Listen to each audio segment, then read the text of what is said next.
好，那我们就忘记他的存在吧，我们就当是聊天。大马的年轻人绝对应该是每一个人关注的对象，他们是大马的明天，他们将会奠定未来大马的经济基础和人文气息。一个20岁的年轻人，父母、老师、社会用什么样的眼光来审视他们？会对他们提出怎样的要求呢？他们是报考大学，一豁出门上班打工，他们是信心满满，还是迷茫无助呢？很快就要独立踏上社会，他们如何看待自己？如何预期明天呢？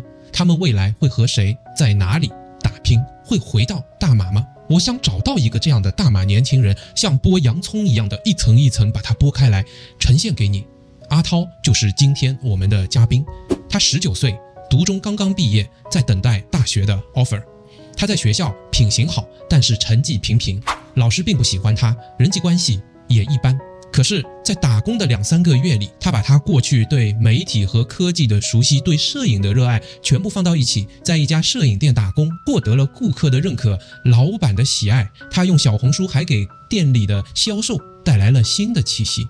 从他的脸上我看到了光，从他的眼中我看到了希望。如果您觉得有些长，可以选择喜欢的章节或者加速观看。小红心点下去，订阅按下去，我们9岁而已嘛，比我小一半还多。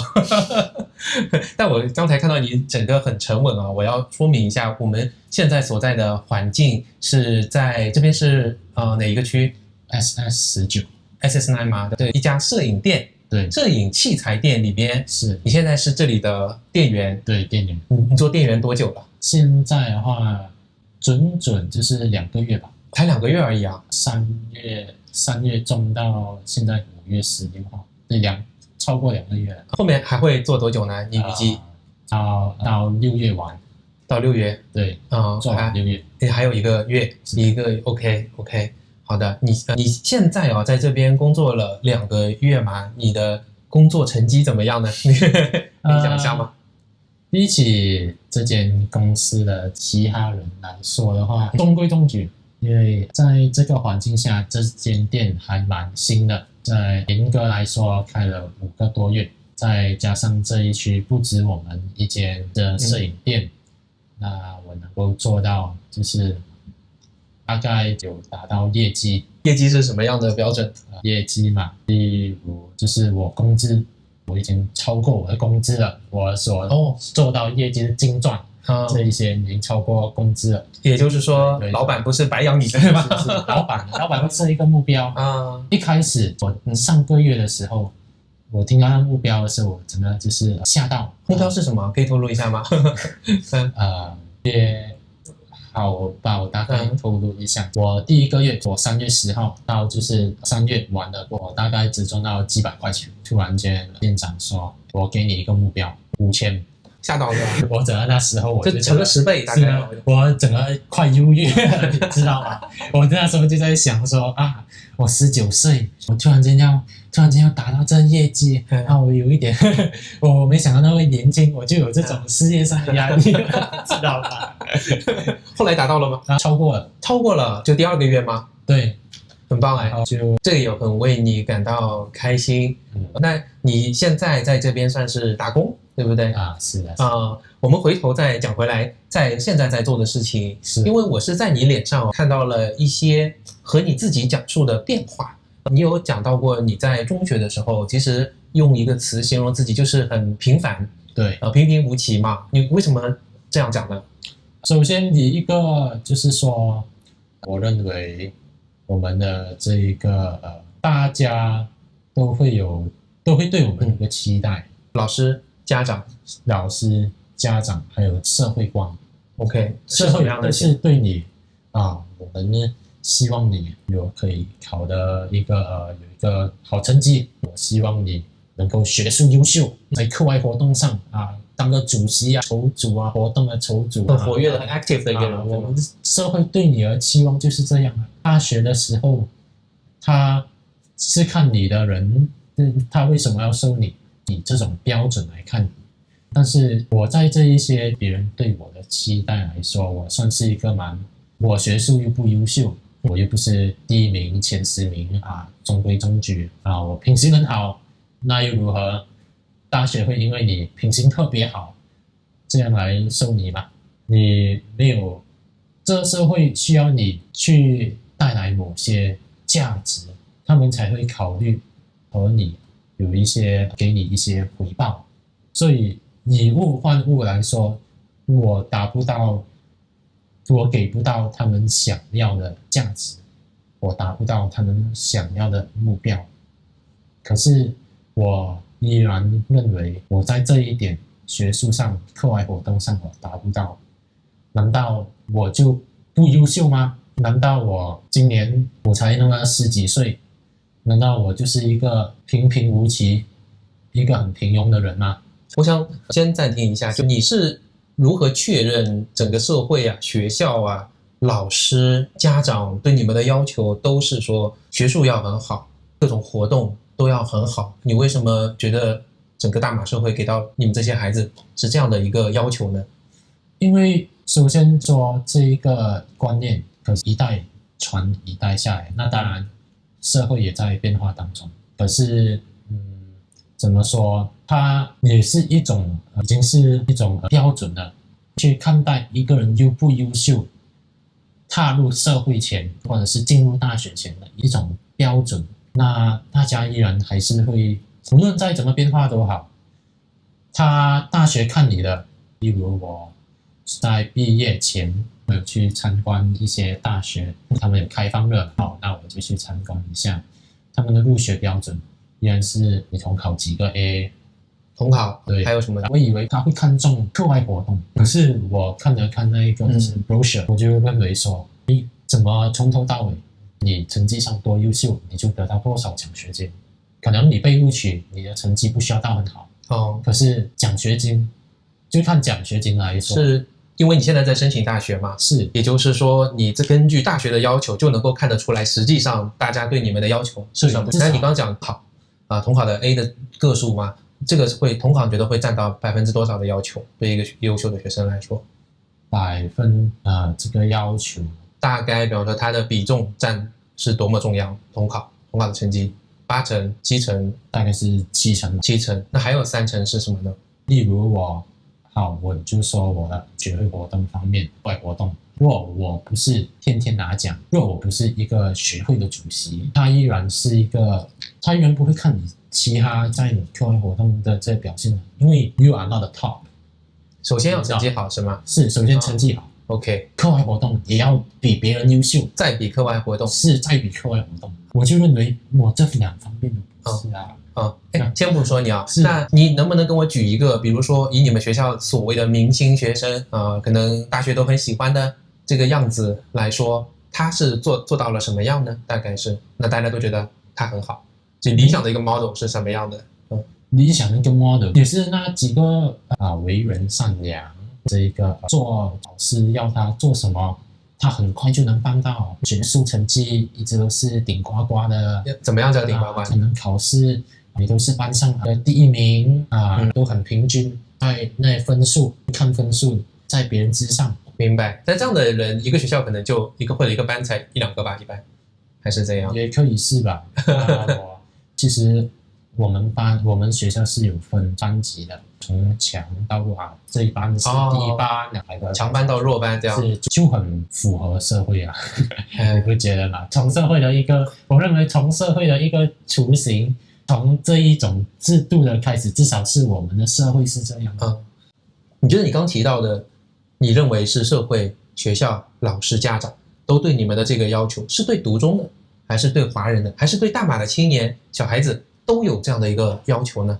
其实，因为我认为马来西亚是一个很多元的一个多元种族的一个国家，每一个种族，他们可能会因为自己的文化的差异上，才会有怎么说，在对孩子的教育方面，他们的要求不同。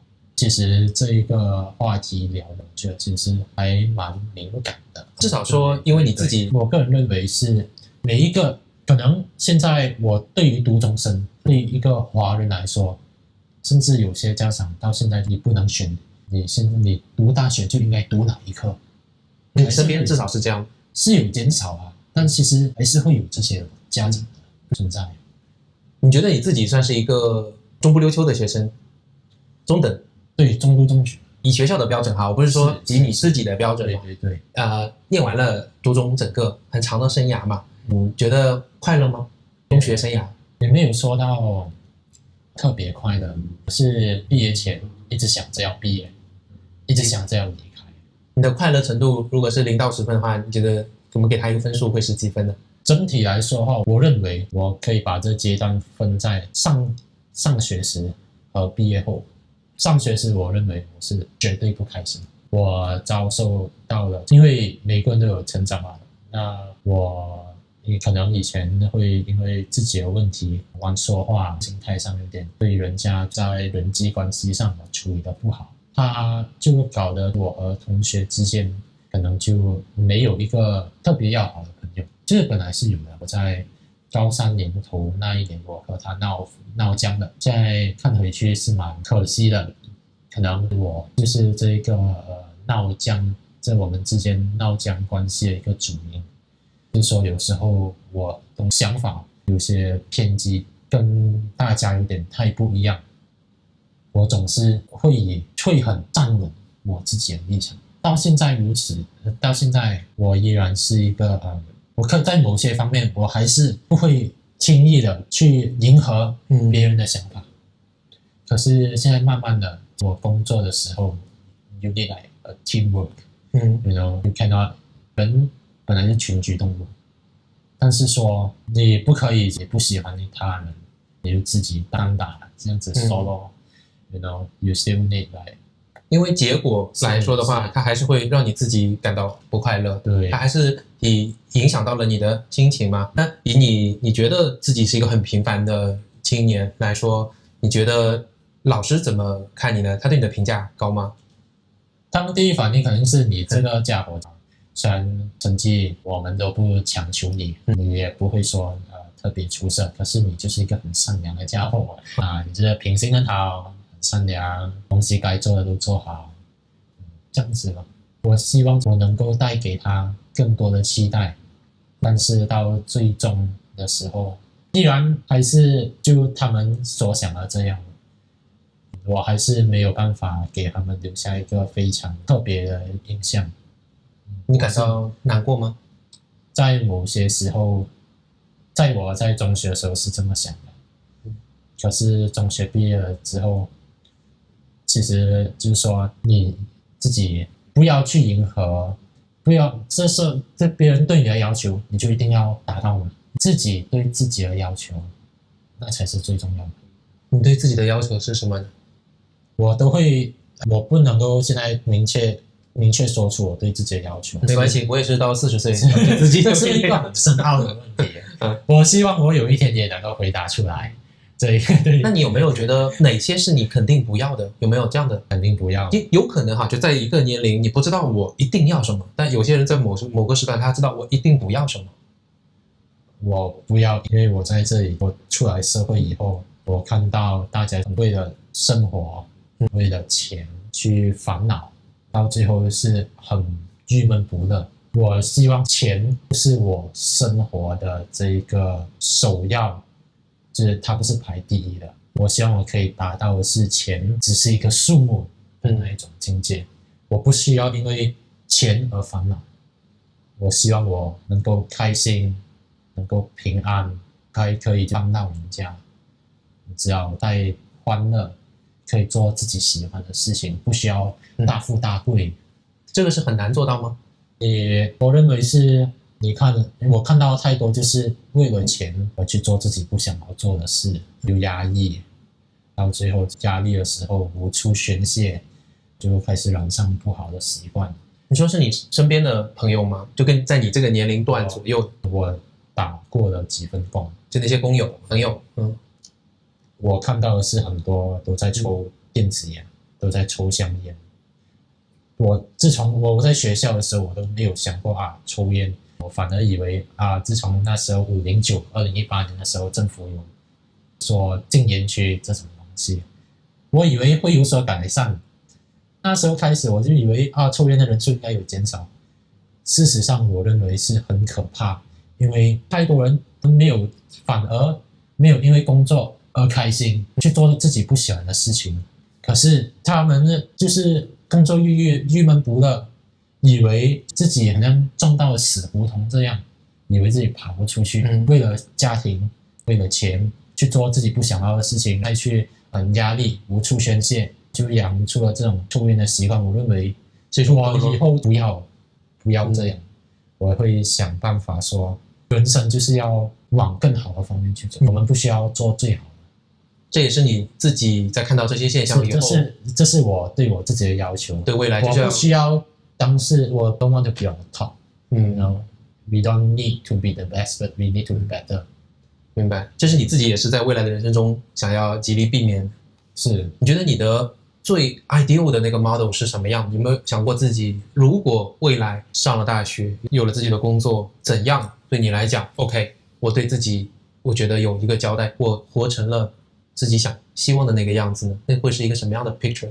我觉得这一个我可能以前有想过，但是出来工作以后，的确这种东西，现实和理想，我们说现实和理想有点太骨感，所以我不会去往我未来以后会是怎样的，我到了那个点的时候我才去想。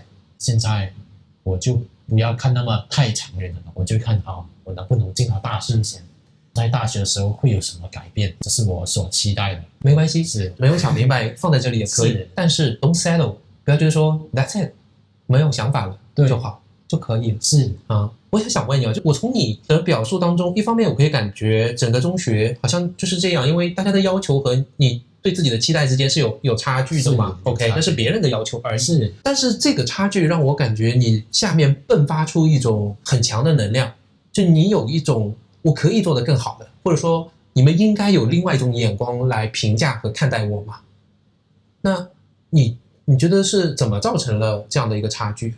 我首先我不会去迎合，就是说可能在我平时中学的习惯当中，有很多同学都在打王者荣耀玩游戏，对，我就偏不玩我就去看那一些科技博主而且是英文的科技博主。那时候的中国的这种创作者还没有迸发出来现在我看的东西都和大家主流的不一样，大家可能都在刷抖音，我却不喜欢。我认为我曾经也有说过，就是 TikTok， 我发现我浪费太多时间在那里。好，那我就决心把 TikTok 给 delete 掉，我就先做我想要做的东西。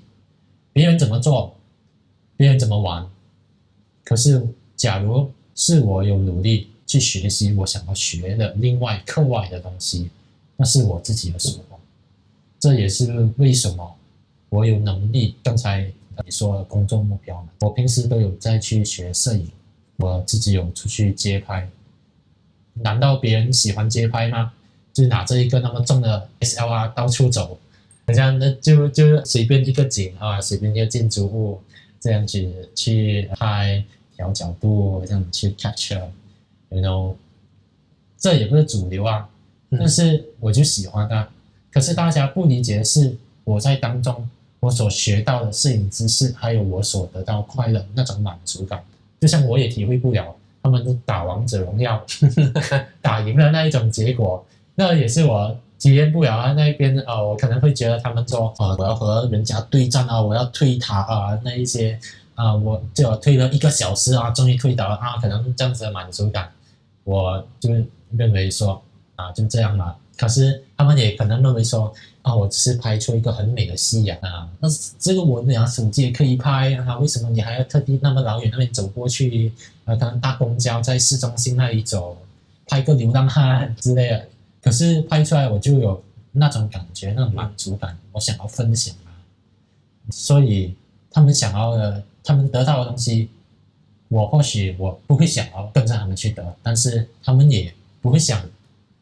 去理解我所得到的结果。我开心，他们的开心我不理解，我的开心他们也不理解，但是我还是得到了我想要的东西你觉得自己追求的是对的？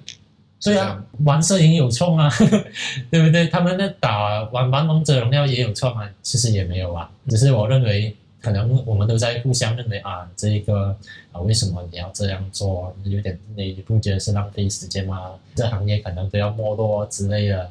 但是我看到的和他们看到的也是互相不一样，没有对和错，只不过我想要去尝试，我只是愿意去把更多时间在投资自己而已啊，而不去我想要学的东西可能跟别人想学的东西不一样。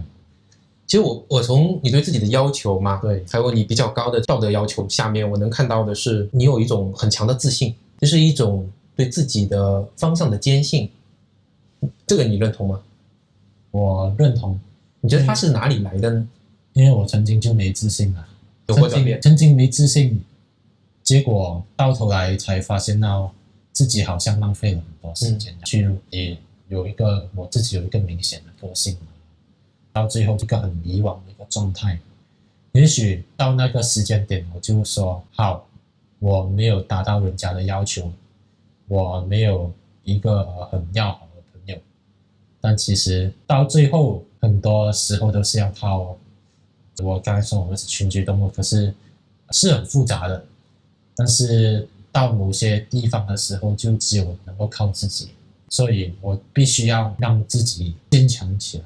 我于涛是一个怎样的人，我要自己去打造出来，而不是别人提到于涛的时候，哦，他就是一个很平平无奇啊，他可能喜欢打王者这样。但是如果有一天他们会说啊，于涛啊，就侃侃而谈啊，怎么样的人啊，他很奇特啊，他很特别啊，在人家的脑袋是那么印象深刻的时候，我觉得到那个点的时候，我就做到了我想要对我自己做到的事情。你觉得你在你们这一批同样的大马的华人青年当中，你是比较独特的，还是像你有这样想法、这样个性是普遍存在的？我不怎么说，我认为是很多人都没有去我这一种想法，我这种思考的模式，我对我自己的要求这些东西，就是因为很多人他们还是以别人的要求去做他们要求的东西，这种更普遍，对吗？是说到最后读大学的时候自己也迷惘了，我不想要到这个时间点，我到这个时间点的时候，我已经知道我想要读的是媒体这种科系，我对未来我想要走的就是可能是电影啊，可能是主持这一方面的。可是到我看着别人的时候，就像我有一个同桌，他到现在都没有去找工作以外，他到现在都一直都在家，他没有去对他的未来可能你想要读大学，也不想读大学，你也可能是找一个学习一种技能，都还没有一个想法。是他完全没有想法，他每天就瘫在床上那一边，也是打王者。读中一届就有很多人嘛，所以足够有代表性啊。比方以你们这几届来讲，大概有多少比例的人会继续去读大学深造？还有多少人就开始工作了？有多少人就干脆也不工作也不读大学？大概接近90%吧。90%是怎样？去读大学啊，for further studies。其实我们算很幸运的一代，我们的很多在家庭这一方面都有能力去支持我们去读大学。OK， 读大学的话，有多少是留在马来西亚读，有多少又会到国外去读呢？这点我不敢去下定论，因为在我身边的确是有很多同学毕业出来，可能打2-3个月的工就去在本地读大学了。我身边我看的是蛮多是这样的，优秀的我提到所谓优秀的同学，趋势越来越多是去清华北大，中国的清华北大。对 ，OK， 在优秀的这不是清华北大。这可能都是副 A 通考 G8 到完的这一些比较偏是理科生OK， 还有清大，有些是去了爱尔兰，对这一些地方。台湾呢是其实去台湾的都是想要读世新大学。说说看你的选择嘛，你自己因为他是怎么选？那时候教育长看他是风评蛮好，他们的学姐介绍的时候就给我蛮深的一些印象，很阳光的，很活泼的，同时又可以察觉到他其实是一个很有知识、有想法的一个就是学长。你想要去读什么大学呢？我认为世新大学。世新大学在台湾。台湾。你报了什么专业呢？我是打算，因为它现在还没开放啊，下个礼拜6开放啊。是我想读的是广电系电影组。电影它前2年无论是 broadcasting media 这些东西，它大众传播，你知道大众传播？我知道，它是一个比较综合的。前2年，我本来很纠结说我个人认为我想要表达我的想法，我不只是想要学拍摄，我想要学的东西其实还蛮广的，还蛮多的。可是他们说，既然我这2年我想要学的我都有学到，那我还不如去学电影。电影这一方面有关于拍摄的时候，你可能你要编导故事啊，你要怎样的拍摄角度啊，拍摄手法这些你都要学。我觉得因为那间大学世新一个蛮出名的往媒体方面这很蛮专业的一间大学，所以我就说好，这一间我希望在那些学长姐们的介绍日课他们沟通下，原来我和他们是如此的接近。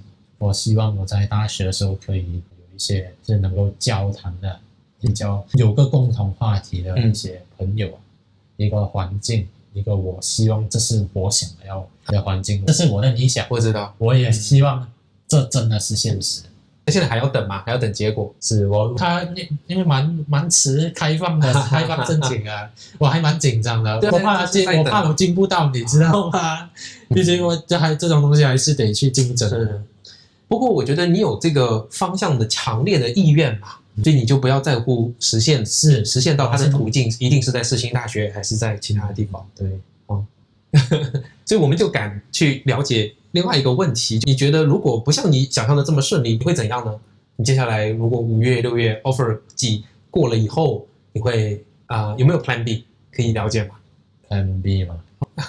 其实我是也想要一下子申请几间大学，也是比较有几间是在台湾，因为我想要跳出框架嘛，我想在马来西亚因为毕竟我有机会去外国去看看世界是的时候，趁这个机会，所以我才真的是希望可能我进不到世新我也许能够进到铭传呢，进到其他的淡江中正反正有那么多选择。我也有去做一些研究假如不能的话，马来西亚这里的话，我是有看过厦门大学分，知道环境很美，可是环境很美以外，就比较符合我想象中大学的样子，也是不错了。而且在大马又有我们还是可以回到你现在在打工的这个有趣的一个体验就这2个月，你已经创造了很多你居然实现了店长突然定的很高的要求。过去这在2个月的社会实践，你回顾一下，碰到最大的一个困难是什么？还记得吗？这2个月困难，因为这也是我第一次做销售，这反应要够快以外呢，你其实每一个东西都有个流程，你只要乱了一步，你接下来的时候就会整个你走错了一步，你接下来可能就手忙脚乱。你有没有记得具体哪一件事情突然让你感到非常 upset 很抓狂，就是感觉快要崩溃的那一刻有吗？可能是目前还没有到那么抓狂，可是我一开始打工的时候，我可能有点太兴奋店长在和客人说话什么，你知道你身为一个销售员，你要营造出那一种环境，让他想要刺激他去购买你的那商品。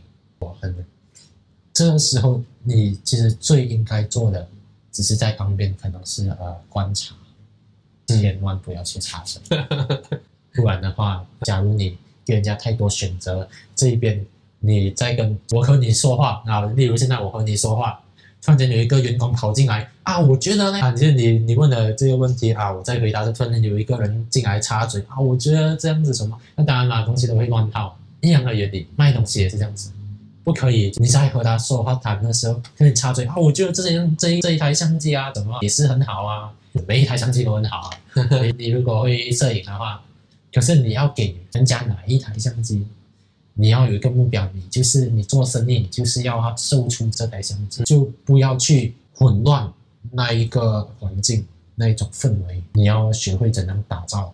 也许你想要说话的时候，你是一个辅助，而不是拖油瓶，你得去辅助。例如跟店长有些东西啊，他卡着的时候，你这时候可以出声，例如这一家机呢能够拍到规格是多少，这时候你就在旁边这一个是4K60不然的话等下我帮你查一下这样学得很快我觉得我听说你利用以前对科技的了解对摄影的热爱，你还去做了很多小红书上的宣传给店里的销售带来了一些新的气息，对吗？这个事情可以介绍一下吗？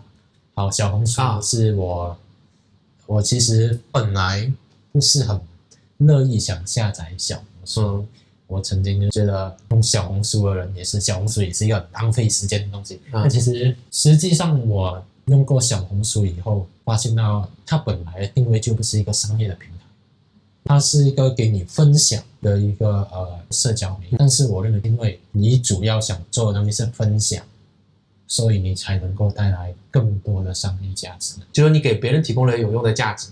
为什么？我可以给你大概了解一下这个月前几天。对，先说说看你在小红书上的成绩嘛。这成绩前几天呢，因为我曾经有发过一个专业的电影机，索尼 FX6，这其实不是我卖出的，这是店长卖出的，26千马币。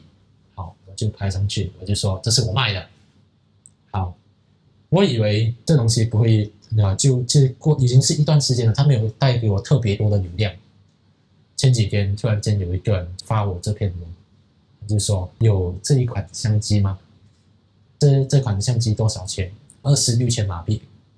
那有另外一款就是更高阶的电影机嘛，我们有卖FX9 我这一个有点是我的盲区了嘛，我们普通人不会接触到这样的东西。我再去问店长这东西多少钱，能帮我查一下吗？55千。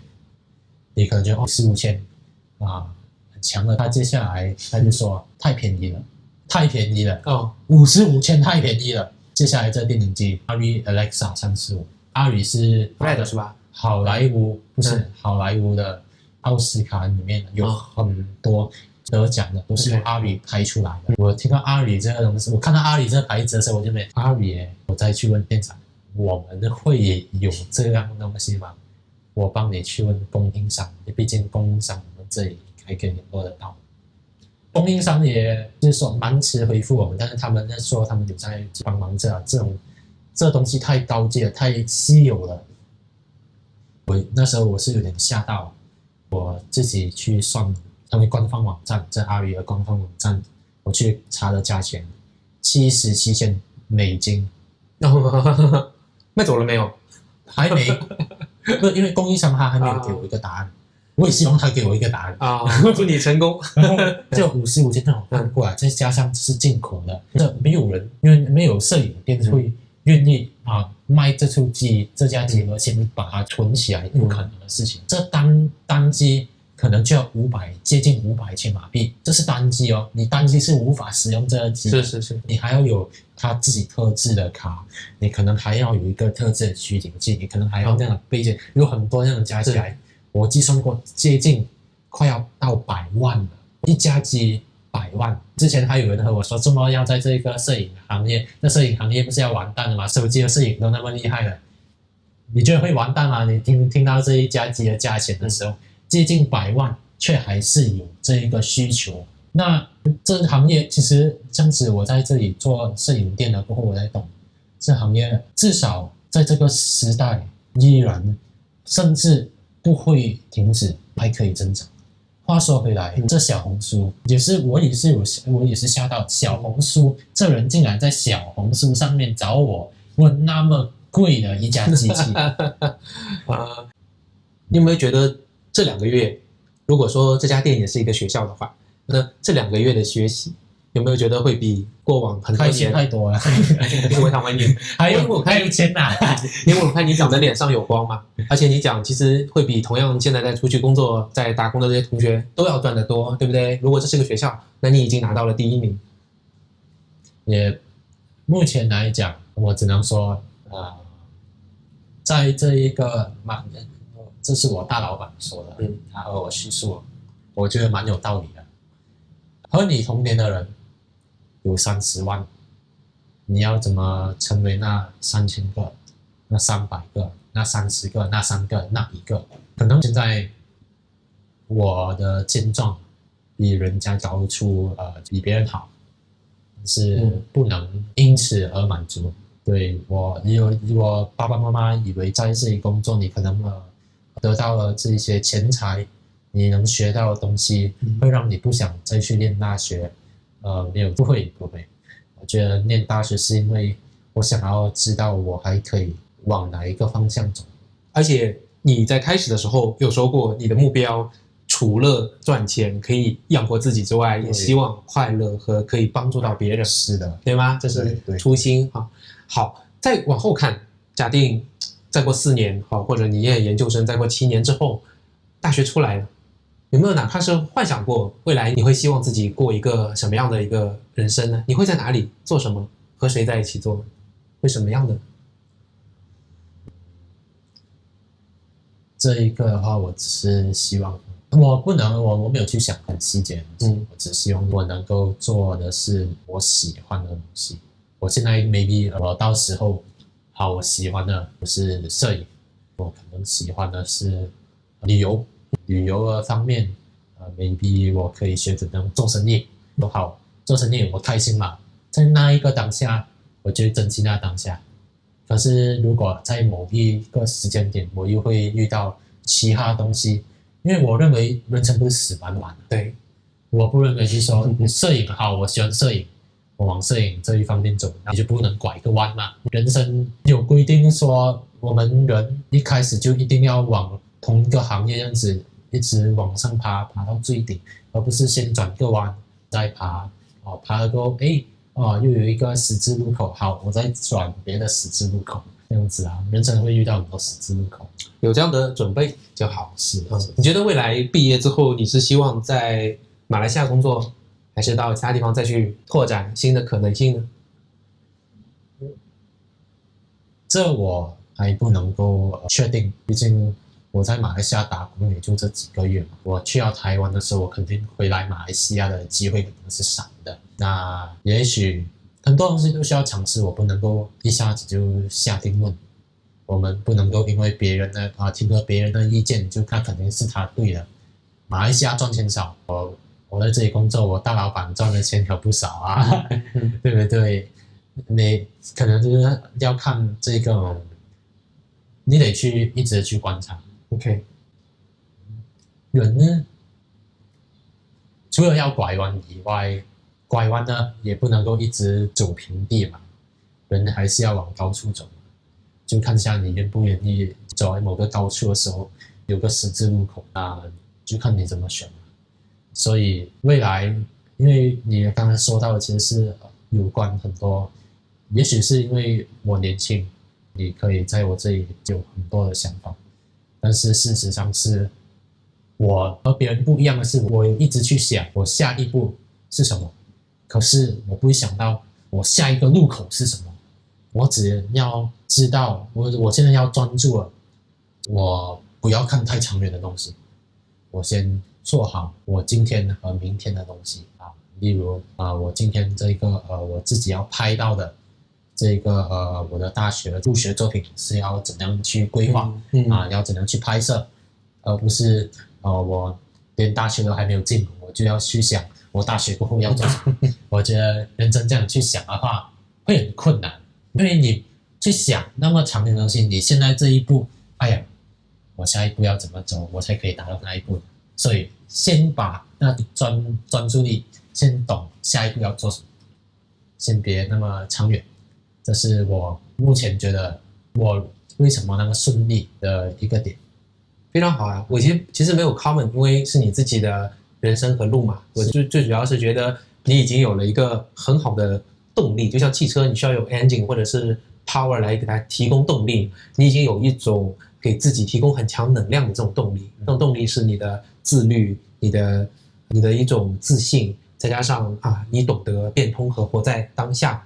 我就觉得你这样的一个大马年轻人未来保持住这样的一个火力闯出属于自己的一片天地，也很为你高兴，并且预祝你可以拿到世新大学的 offer， 以后在那边学习。好，祝你成功。好，祝你成功。好，谢谢您的观看，看到这里我们就是很好的朋友了。我也希望您可以去支持一下阿涛这几个月的生意，到他的店里光顾一下，并且可以留言鼓励一下这样一位有希望的大马年轻人。同时呢，我也会征求更多的人来参加我的访问，你或者身边的朋友如果有这个意愿，写信给我，我们来打开更多大马的另一面。下期再见。